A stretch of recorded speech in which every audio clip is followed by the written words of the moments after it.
Howdy, and welcome back to the shop. We're about to wrap up for a day or two on the little S10 Blazer. I've got all of my brake lines are run and bled. So I used copper nickel brake lines and made all my own brake lines. All the rubber lines are new. I did reuse these back shocks. I had them laying around. I think they came off of this Blazer or the donor Blazer. So I reused those back shocks. They felt good, so why not use them? So let's zoom in here on the brake lines. So you can see my fuel line set up here. Now I had to reuse, I couldn't source these. They're like an inverted flare. The part with the nut on them actually has a little pecker that sticks out and an O-ring on it on the end of the tubing, and then it squishes that O-ring on the female part. Weird little setup. Chevrolet's always used it, and strangely enough, I could not find these anywhere. So if anybody knows where there's a source for these females and some nuts, I'd like to have some spare nuts. Let me know in the comments. That's like a 16 millimeter by 1.5 thread, or maybe 1/0. And that's a 14 by 1/0, I think, thread. I can't remember. Same thing as this right here.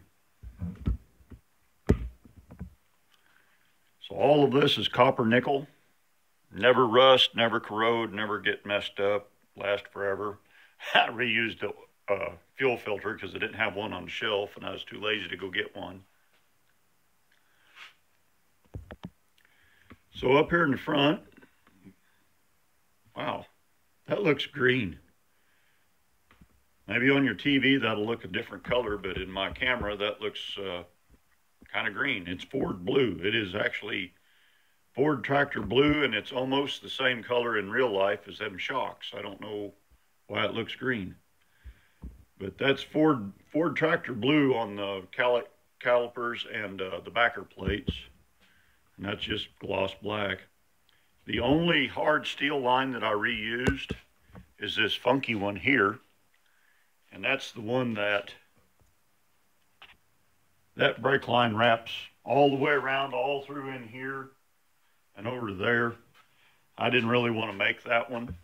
I knew I would probably screw it up 7 different times and waste a roll of, a $40 roll of copper nickel. So I didn't remake that one. Now when I ordered the front brake hoses, so when I ordered all of these brake lines, there was for the front brake hoses, there was 2 options.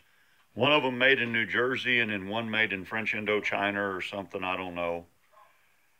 But I couldn't decipher the difference, and I didn't know where this truck was made, and I didn't decipher a whole lot of everything. The difference is, and I don't know which one is which, but the one size takes 1/4 inch brake line and the other one takes 3/16 brake line. That's the only difference between the 2 of them that I can see. And I eyeballed and I put the wrong one on there. And then I discovered that this truck has the 3/16 hard line, and that was set up for 1/4 inch over here on the hose. So I had to put an adapter in there. The other end of it, I just used the right fitting on my brake line. So most people with a look of sense, they put little corkscrew loop-de-loops in the brake lines where they mount up to the master cylinder. I've never really seen the necessity to do that. I think having that unsupported weight vibrating in the air probably causes more troubles than it prevents.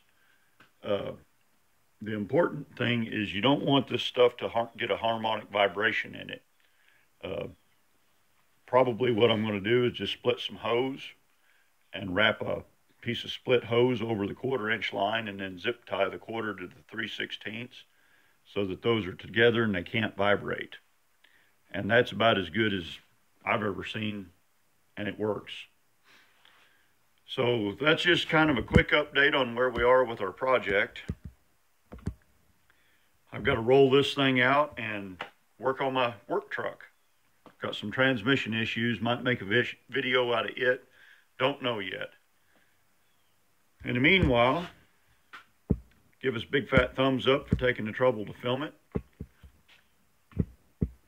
And you all drive safe and watch for deer.